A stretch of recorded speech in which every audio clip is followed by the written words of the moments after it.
বাদ। সম্মানিত সুধী, আমার নির্ধারিত বিষয় তথা সালাম দিতে সৌহার্দ্যের প্রতীক এ সম্পর্কে সময়ের সংক্ষিপ্ত পরিসরে কিছু আলোচনা করার চেষ্টা করব ইনশাআল্লাহ। প্রিয় উপস্থিতি, যারা ভিডিওটি দেখছেন এখনো সাবস্ক্রাইব করেননি তারা এখনই সাবস্ক্রাইব করুন। এআর স্টুডিও ধোসাহাট ইউটিউব চ্যানেলটিকে আরো নতুন নতুন গজলের ও ওয়াজের ভিডিও দেখুন। সবার প্রথমে লাইক, কমেন্ট ও শেয়ার করতে ভুলবেন না। ক্যামেরা ও প্রজেক্টর পর্দা মেশিন ভাড়ার জন্য যোগাযোগ করুন 9733640054 এই নম্বরে।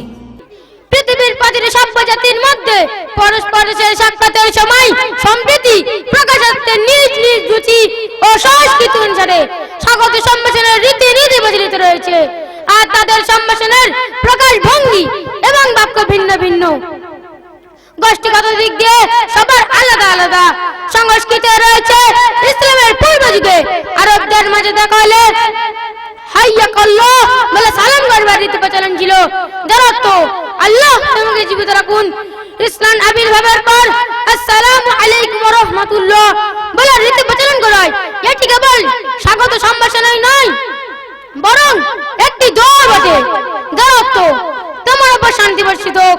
সম্মানিত উপস্থিতি, আল্লাহ তাআলা সর্বপ্রথম মানুষকে সালাম শিক্ষা দিয়েছেন। আল্লাহ তাআলা প্রথমে আদম আলাইহিস সালামকে সৃষ্টি করে বললেন, যাও অবস্থান তোই ফেরেশতাদের সালাম করো, তারা তোমার সালামে কি উত্তর দেয় তা শ্রবণ করো। তখন তিনি বললেন, আসসালামু আলাইকুম ওয়া রাহমাতুল্লাহ। উত্তর ফেরেশতারা বললেন, ওয়া আলাইকুমুস সালাম ওয়া রাহমাতুল্লাহ। সেই থেকে মুসলমানদের মাঝে সালামের রীতি শুরু হয়। প্রিয় সুধী, ইসলামের সালামের বাক্যটি সর্বজন, ছোট বড়, ধনী দরিদ্র, পরিচিত অপরিচিত সবার জন্য তা সবসময় সমানভাবে প্রযোজ্য।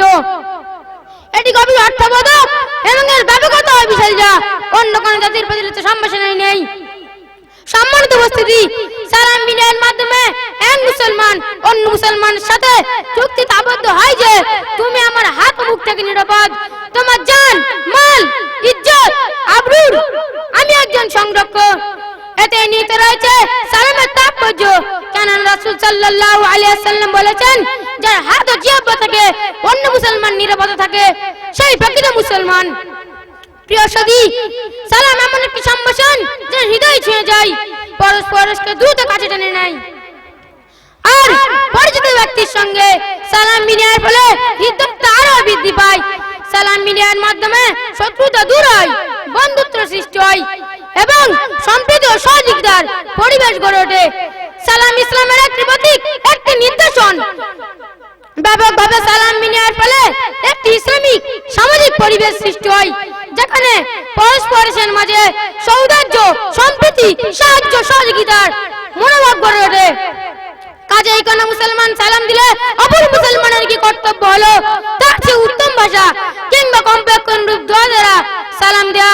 কুরআনে কারিমে আল্লাহ তাআলা ইরশাদ করেন, তোমাদের যদি কেউ দোয়া করে তাহলে তোমরাও তার জন্য দোয়া করো, তার চেয়ে উত্তম দোয়া অথবা তার অনুরূপ দোয়া দ্বারা। রাসূল সাল্লাল্লাহু আলাইহি ওয়াসাল্লাম বেশি বেশি সালামের প্রচার ঘটাতে ইরশাদ করেছেন। বন্ধুরা, বক্তব্যের সংক্ষেপে বলতে চাই, আসুন আমরা সালামের প্রচার মহান রব্বুল আলামিন আমাদেরকে বেশি বেশি সালাম বিনিময় করে একটি আদর্শ সমাজ কায়েম করবার তৌফিক দান করুন, আমিন।